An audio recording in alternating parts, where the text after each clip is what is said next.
পনিরের তরকারি করছে বন্ধুরা।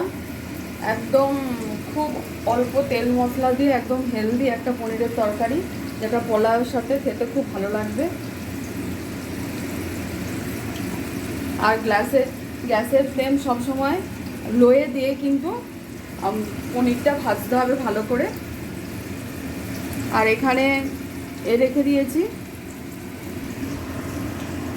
জল, চিনি আর অল্প নুন দিয়ে গরম জল রেখেছি। পনিরগুলো ভেজে ওখানে ওই জলের মধ্যে দিলে তাহলে কি হবে, পনিরগুলো খুব নরম হবে এবং খুব টেস্টি হবে খেতে।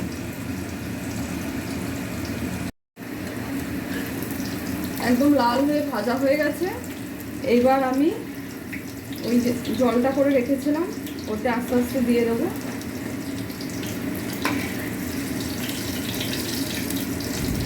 সবগুলোই আস্তে আস্তে দিয়ে দেবো।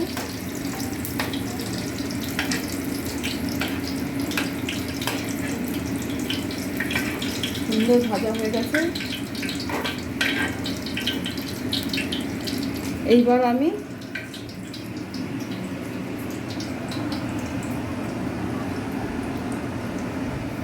আমি এতে বাটার দেব।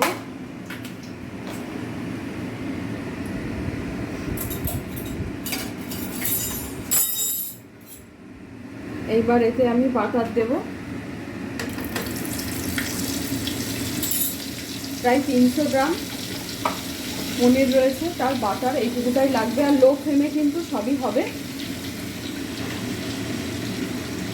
এইবার আমি একটা পেস্ট করে রেখেছি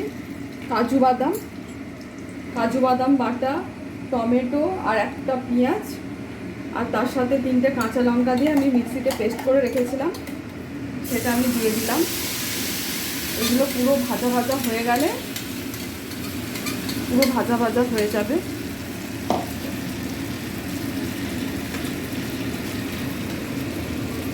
এবার গ্যাসের ফ্লেম আমি দিয়ে দিলাম। এগুলো ভালো করে নাড়তে হবে। হয়ে গেলে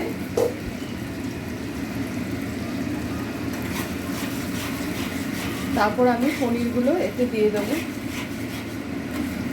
বন্ধুরা এইভাবে ভালো করে নাড়তে হবে। নাড়া হয়ে গেলে লাস্টে জল ছেড়ে গেলে মশলা থেকে এতে একটু গোলমরিচ গুঁড়ো আর একটু জিরে গুঁড়ো দিয়ে একদম প্লেন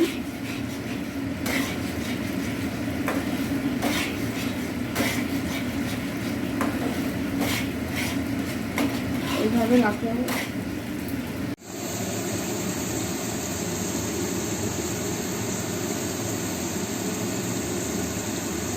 ক্যাপসিকাম ছোট ছোট করে কেটে রেখেছিলাম, ক্যাপসিকামটা দিয়ে দিলাম। দিয়ে এবার খানিকটা নাড়া হয়ে গেলে, জল বেরিয়ে গেলে এইবার পনিরটা এর মধ্যে দিয়ে দেবো। সব কিন্তু লো ফ্লেমেই হবে।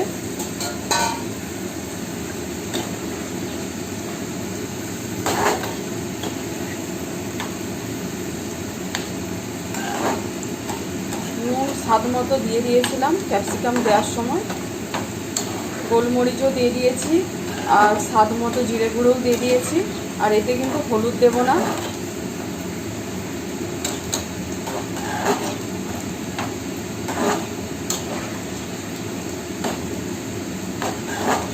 বন্ধুরা এবার এটা ফুটবে। এবার হয়ে গেলে নামানোর সময় অল্প ঘি দিয়ে এবার নামাতে হবে। গ্যাসের ফ্লেমটা হাই করে দিতে হবে। দেখুন বন্ধুরা, পনিরের তরকারিটা প্রায় হয়ে গেছে। এবার লাস্টে একটু ঘি দিয়ে নামিয়ে নেব। প্রায় হয়ে গেছে এবং পনির থেকে জলও ছেড়ে দিয়েছে। এবার আমরা একটু ঘি দিলাম, নামিয়ে নেব। খেতে খুব টেস্টি, পোলাওর সাথে খুব সুন্দর খাওয়া যাবে, রুটির সাথে খাওয়া যাবে। বন্ধুরা ট্রাই করে দেখুন, খুব ভালো লাগবে। আমি কিন্তু এতে মগজদানা দিইনি, প্লেন আমি এমনি কাজু বাদাম বাটা দিয়ে, তারপর তার সাথে আমি কাঁচা লঙ্কা বাটা এবং তার সাথে একটা পেঁয়াজ দিয়ে প্লেন হালকা হেলদি পনিরের তরকারি রান্না করেছি। খেয়ে ট্রাই করে দেখুন, ভালো লাগবে আপনাদের। টাটা বন্ধুরা, আর আমার চ্যানেলটা সাবস্ক্রাইব করতে ভুলবেন না।